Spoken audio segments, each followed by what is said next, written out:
straight into the roof of the net. Nice one. Straight down the middle. So a good performance from both teams here today. Hello and welcome. You're watching Firstpost. I'm Rupha Ramani. Let's get started.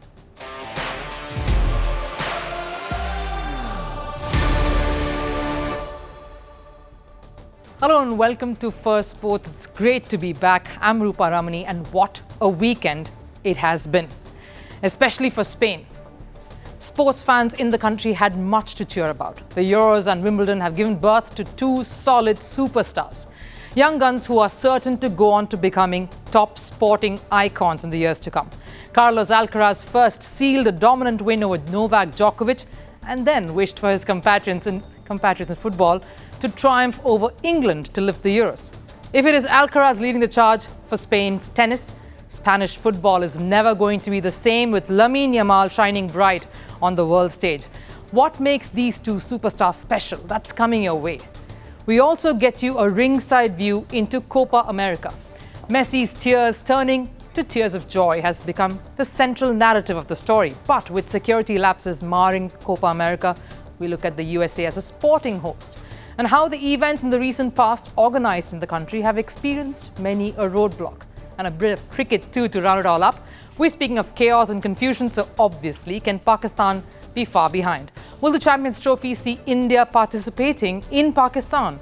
Or are we heading for yet another epic showdown off the field? But first, a look at the headlines in Sports 360. Starting with cricket, India beat Zimbabwe by 42 runs in the fifth and final T20 International. Put into bat first, India posted 167. Sanju Samson top scored with 58. Mukesh Kumar in response picked up 4 wickets as Zimbabwe were bundled out for 125. With that, India has clinched the 5-match T20 series 4-1. In football, Germany's Thomas Müller has announced his retirement from international football. This after Germany failed to win Euros at home. Müller, in his 131 matches for Germany, has scored 45 goals. He was also part of the 2014 World Cup winning team. Over in tennis, Barbora Krejcikova clinched her first Wimbledon title. Krejcikova beat Jasmine Paolini 6-2, 2-6, 6-4. Despite losing the second set, the Czech player held her nerve to win the third and final set. This was Krejcikova's second Grand Slam title. She won the French Open in 2021. Over in basketball, Indiana Fever beat Minnesota Lynx 81-74. Caitlin Clark scored 10 of her 17 points in the fourth quarter to lead Fevers to victory. The Fevers have now won 3 of their last 4 games so far. And in golf, Spain's Sergio Garcia clinched LIV Andalusia tournament. He was initially trailing India's Anirban Lahiri but caught up with him on the final day. They tied and Garcia won the playoff with a short putt. This was the first title for Garcia in LIV golf since he joined in 2022. National Spain Day is celebrated on the 12th of October every year, a day when Spanish legacy is remembered and honored the world over. But for all Spanish sports fans out there, July 14th would come very close. Carlos Alcaraz won his 4th Grand Slam title, and that too on English soil.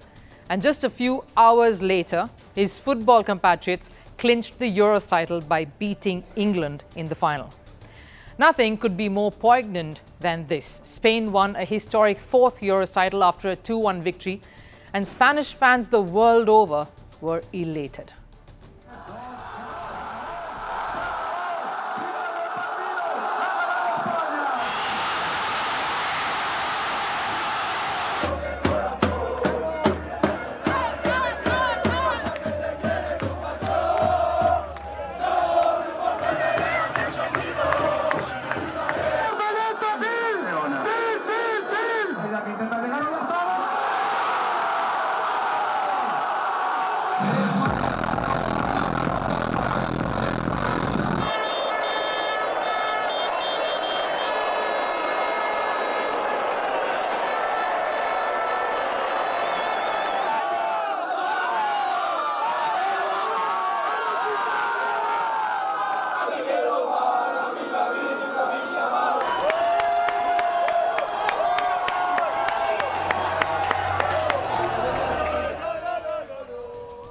The best part, of course, Spain's success story in this tournament has been scripted by two youngsters who stood tall amid superstars in the sport. Two young guns decimated England on the night. A star-studded England lineup of Harry Kane, Jude Bellingham, Phil Foden and Bukayo Saka, all demolished by 22-year-old Nico Williams and 17-year-old Lamine Yamal. Just like the opening goal for Spain, these two kids casually walked all over England to win their first international trophy. And here's the thing, Williams can still grab a pint of beer to celebrate the triumph. Yamal is too young enough to not get alcohol legally. A teenager muted all chance of its coming home. It took two kids to ruin the hopes of 56 million English fans. And given the magnitude of the tournament, you would think the pressure would get to them. Eventually, the big stage would be too much to handle. But it was the other way around. They weren't just calm and composed in the face of it, but were enjoying being in that moment. They loved the pressure and the expectations of all that came with it. They are just two kids who are on top of their game. Both Nico and Lamine have been very important for us during Euros. Not just for what they have done on the pitch, but for what they transmit to the group. Before the Euros final, I was nervous and these two were dancing and enjoying every moment. They love playing football, enjoy the game at all times, and by seeing them, it gives us the calmness and makes us feel that we shouldn't probably be nervous.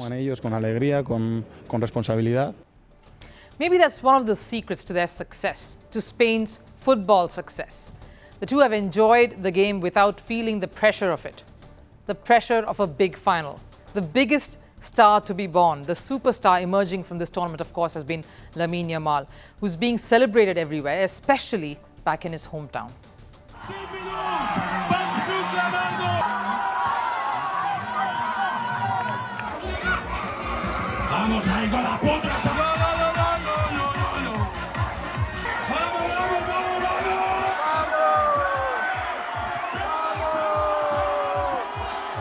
Very proud to be from the neighborhood. Long live Spain. Long live Lamine Yamal. It wasn't just the final where Yamal and Williams showcased their true brilliance. Throughout the tournament, in fact, the duo has been clinical for Spain. Yamal was not only the youngest scorer in that semi-final at the Euros, but was instrumental in Spain beating France to get to the final. Williams, of course, was key in Spain's victory over Italy and scored another crucial goal in the knockouts. And it's their chemistry, too, that has given birth to a bit of a Spanish revolution in the sport. Two kids who've not only bossed over the best, but have shown their unique boyish charm in the sport. If not scoring goals, you'll catch them dancing, celebrating each other's success, and forever in admiration of each other. We understand each other perfectly. He creates a lot of spaces for me and I do for him. Because if a defender has to focus on one of us, the other one will have a one-on-one chances. We are like brothers. I have him as my little brother. I love him a lot and I'm really proud of him. He is doing incredible things with just 17 years and I hope he keeps growing like this because he doesn't have a ceiling. Williams says Yamal has no ceiling. What a thing to say about a teenager, but that is bound to happen if you've received the Messi touch. This famous photo, of course, of Messi with Yamal as a little baby Yamal went viral last week. And of course, Yamal, who himself plays for Barcelona, has been a long-time fan of Messi. And before this final, Yamal in fact hoped that Messi would win Copa America and Spain would win Euros, so that they both could come face to face in Finalissima. Now that's another delicious chapter that is for another day. Today is to celebrate youth over experience, to celebrate fearless play over the burden of a past. Spain's kids taught some of the best in the business in England, a lesson in not just football but life, while England perished in the burden of the chance of its coming home and the pressure of trying to rewrite a legacy. Spain showcased a freedom of expression that has now made them strong favourites on the global stage yet again. 2024 has been a year of splurging. Football club Real Madrid spent millions to sign up Kylian Mbappe. Cricket fans spent close to $175,000 a ticket to witness the T20 World Cup match between India and Pakistan. And if that didn't amaze you, Hold on for this. Tennis lovers paid more than $335,000 a ticket to watch the marquee clash between Carlos Alcaraz and Novak Djokovic at the Wimbledon final. While steep ticket pricing is one thing to talk about, the story, at least for a lot of fans spending tons of money to watch a 21-year-old tennis superstar come of age. At such a time, at such a young age, Alcaraz has already won his second Wimbledon title, beating Novak Djokovic in straight sets. And after tennis's big three, Roger Federer, Rafael Nadal and Novak Djokovic himself, Alcaraz is becoming the next big poster boy for the sport. But did the big billing face-off between Alcaraz and Djokovic justify the ticket pricing? Take a look. What can a year do in an athlete's life? It can make you world number one if you're tennis star Yannick Sinner. You can go from being a hero to a villain and a hero again if you're cricketer Hardik Pandya. And if you're Lionel Messi, you can win back-to-back Copa America titles. But what if you are Carlos Alcaraz? A year in his life shows just how far his net worth has accelerated. So much so that fans have paid through their noses to watch the 21-year-old dazzle everyone. To be fair, the money speak of the battle that they were all looking forward to, the Wimbledon final between Carlos Alcaraz and Novak Djokovic. But it ended up being a rather one-sided affair. Alcaraz lifted his fourth Grand Slam title. The Spaniard beat Djokovic in straight sets to defend his Wimbledon crown. And while the victory was iconic, the final had more talking points. The cheapest ticket for the final was priced at $10,000 and the most expensive ticket to witness the final was close to $335,000, one of the most expensive events in the history of sports. The most expensive tickets in sports. MLB, the Chicago Cubs vs Cleveland Indians went for almost $1 million. The Super Bowl, the 49ers vs the Ravens, almost $420,000. The Wimbledon final, Alcaraz vs Djokovic, $335,000, and Pacquiao vs Mayweather, almost $180,000. It even surpassed the iconic Pacquiao vs Mayweather clash in 2015. Such was the craze to watch Alcaraz take on the tenacious Novak Djokovic, and it came close to the 2013 Super Bowl ticket prices. Such has been the rise of Alcaraz. Fans are more sure than ever now that after the big three, it's players like Alcaraz who will take men's tennis forward. Even cricket great Sachin Tendulkar tweeted his appreciation of Alcaraz, saying hereon, Alcaraz would rule the tennis world. His idol Rafael Nadal congratulated him right after the victory. The legends, the fans, they have all recognized Alcaraz to be not just Spain's sporting sensation, but also that of the tennis world. And the records prove it. At 21 years and 2 months, Alcaraz has won 4 Grand Slam titles across 3 surfaces. At the same age, Federer, Nadal and Djokovic combined had won as many Slam titles, but that too on 2 different surfaces only. Alcaraz isn't just winning, he's doing it better than the big 3. But it's not like Alcaraz has had a consistent ride all through. After the Wimbledon triumph in 2023 came a slump with injuries and lack of form. Alcaraz began to have a string of losses across ATP events, but the youngster bounced back and clinched the French Open title, and weeks later stormed to the final to clinch a second title at the hallowed turf of Wimbledon. And he's hungry for more. At the end of my career, I want to sit at the same table as the big guys. It doesn't matter if I've already won 4 Grand Slams at the age of 21. If I don't keep going, all these tournaments for me, it doesn't matter. I will try to keep winning and end my career with a lot of them. It is Alcaraz's spirit and resilience that make him an icon in this era. Even after setbacks early in the year, Alcaraz has held his cool. And with this win, he sounded off his intent rather clearly. The road to supremacy goes via him.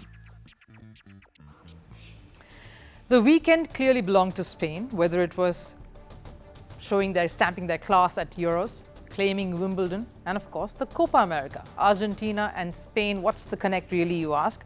Well, Spain's favourite son, Lionel Messi, lifted his 4th international trophy in 2 years. And what a dramatic game it turned out to be, with Lionel Messi getting injured during the game and of course getting subbed.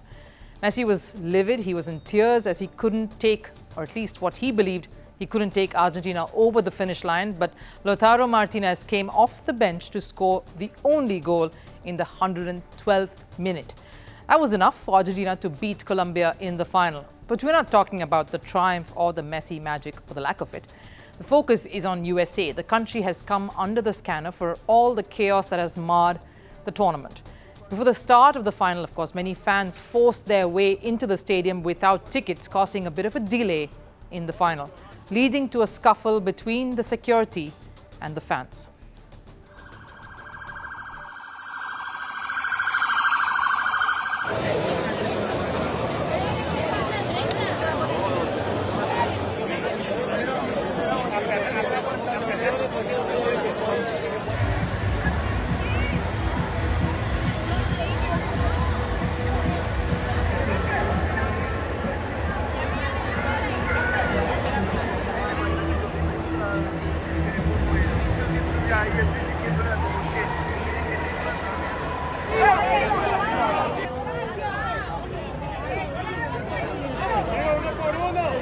Just one by one. One by one.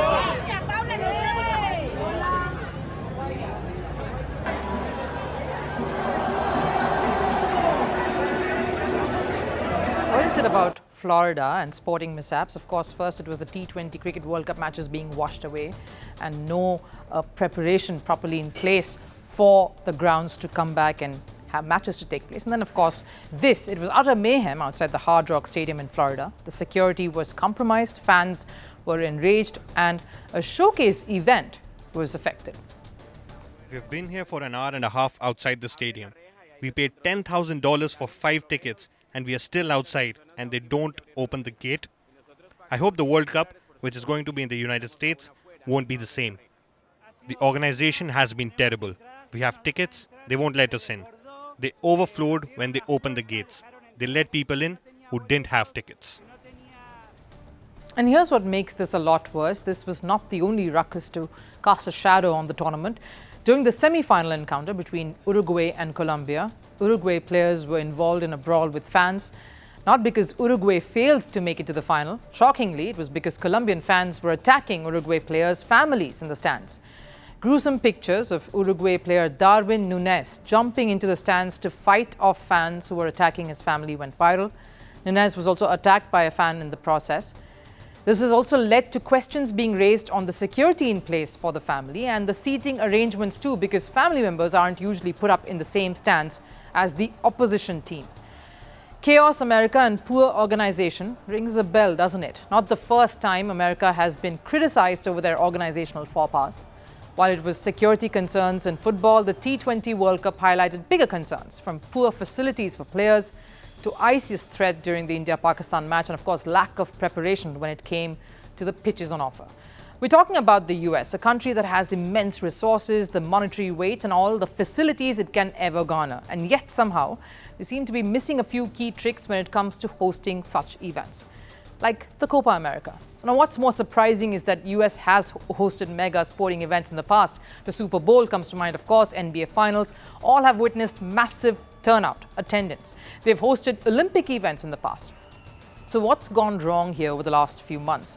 Is the United States only adept at dealing with sporting events that they are most familiar with? But they've been wanting to change that very image of being associated with just a few sporting disciplines and going beyond that. A major reason why they brought cricket to their shows. The FIFA World Cup, of course, the biggest and most complex football event, is set to take place in 2026. Is USA prepared?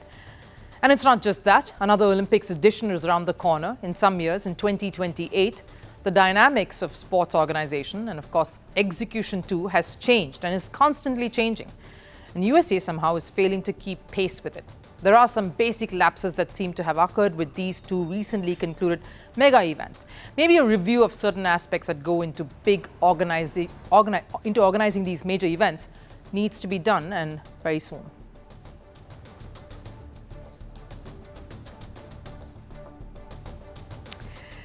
India and Pakistan are on a collision course once again, and no, this isn't on the field, not yet anyway. The conflict is centered around the ICC Champions Trophy, the tournament that Pakistan is set to host next year. Pakistan is hosting an ICC event for the first time in nearly 2 decades. It's prestigious, it's a monumental shift in their own cricket history. It's a chapter that they are hoping to script successfully so that they can announce their return to international cricket as a host. So a lot rests on how well this tournament turns out. And any ICC event, as we know, to be a success relies heavily on India's participation and how well Indian cricket team does. According to a tentative schedule that came out some weeks ago, India is slated to be in the same group as Pakistan. The format is 8 teams being split into 2 groups. Then, of course, come the knockout stages. And India was set to play Pakistan in Lahore. India versus Pakistan in Pakistan. It doesn't get bigger than that. Just picture the eyeballs that fixture alone will generate. That's what Pakistan, of course, Pakistan Cricket Board is hoping to achieve. That's what they are pressurizing the ICC, the International Cricket Council, to help them achieve. And that's exactly what India doesn't want. They do not wish to comply with this schedule. Sources say that cricket administrators in India are not keen for their cricket team to travel to Pakistan for the Champions Trophy. Pakistan is crying foul. They are livid, and so are many voices in the Pakistan cricket fraternity, like former cricketer Salman Butt. Pakistan have got the rights to host the 2025 ICC Champions Trophy, and it should be held in Pakistan. Like all other teams, India should also come to Pakistan. Pakistani fans want to see the Indian players play here. There are many fans of Virat Kohli and Rohit Sharma. India's kabaddi and tennis team have visited the same Pakistan. Either you cut off completely or you try to be normal everywhere. You can't pick and choose, which they have been doing. He's accusing India of displaying double standards. He says if Indian tennis or Indian kabaddi teams could travel to Pakistan, and they did that some months back, why can't the Indian cricket team? But that's an argument that just won't fly. The Indian cricket team has a huge following. There were terror threats that came out when India was set to face Pakistan in New York at the recently concluded T20 World Cup. Can the Pakistan Cricket Board give ICC and the Indian board 100% assurance of no security breach, of a smooth functioning of the tournament, particularly this fixture? There is an ICC meeting that is set to take place this month, and the PCB are trying their best to get the ICC to arm twist the BCCI, the Indian Cricket Board, into getting the Indian team to travel to Pakistan for the Champions Trophy.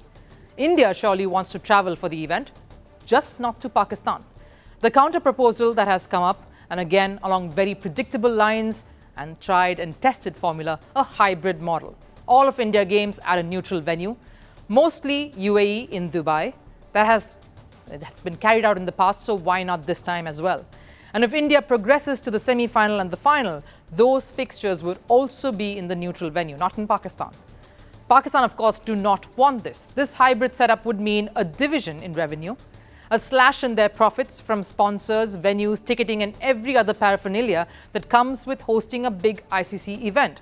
The added twist is this: Pakistan is threatening to pull out of the T20 World Cup later to take place in India if India doesn't honor the ICC Champions Trophy commitment of playing its matches in Pakistan.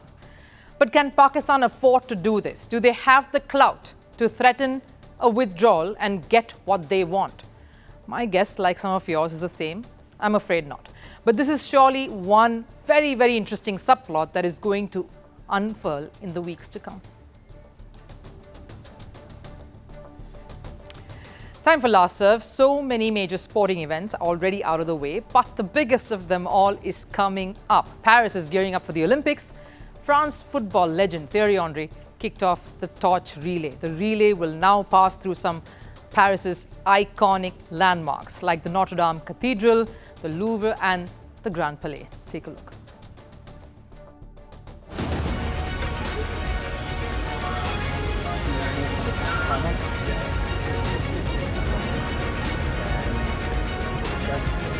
We're in the heart of Paris. The grand final countdown to these Olympics is officially underway.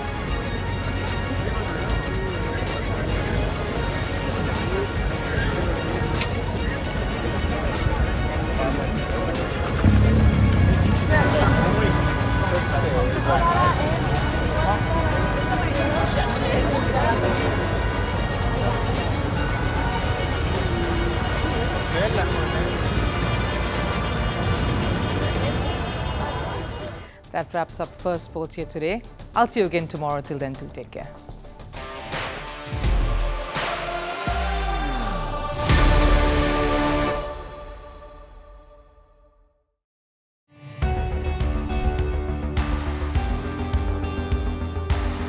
Across continents, one powerful news source. Bringing you diverse perspectives on the issues that matter.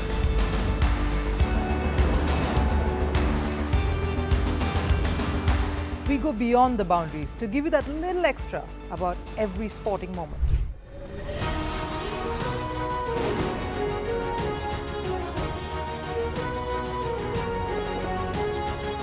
So thank you for making Firstpost 5 million strong. We're counting on your support, and you can trust us to bring you the news unfiltered and unvarnished.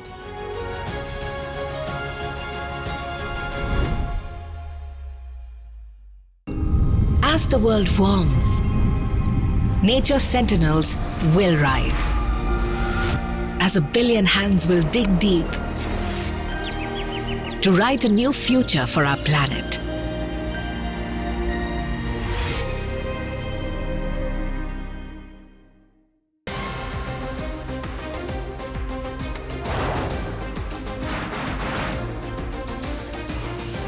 On the show today, the T20 World Cup has moved across to the West Indies. What can you expect from this? Hello, I'm Alison Green, coming to you from Durban, South Africa. Today we have a special show. Start with a report on India's shifting nuclear posture. The first time since India officially became a nuclear power. Hello and welcome to Firstpost America. I'm Aaron Ham, coming to you live from the nation's capital, Washington, D.C.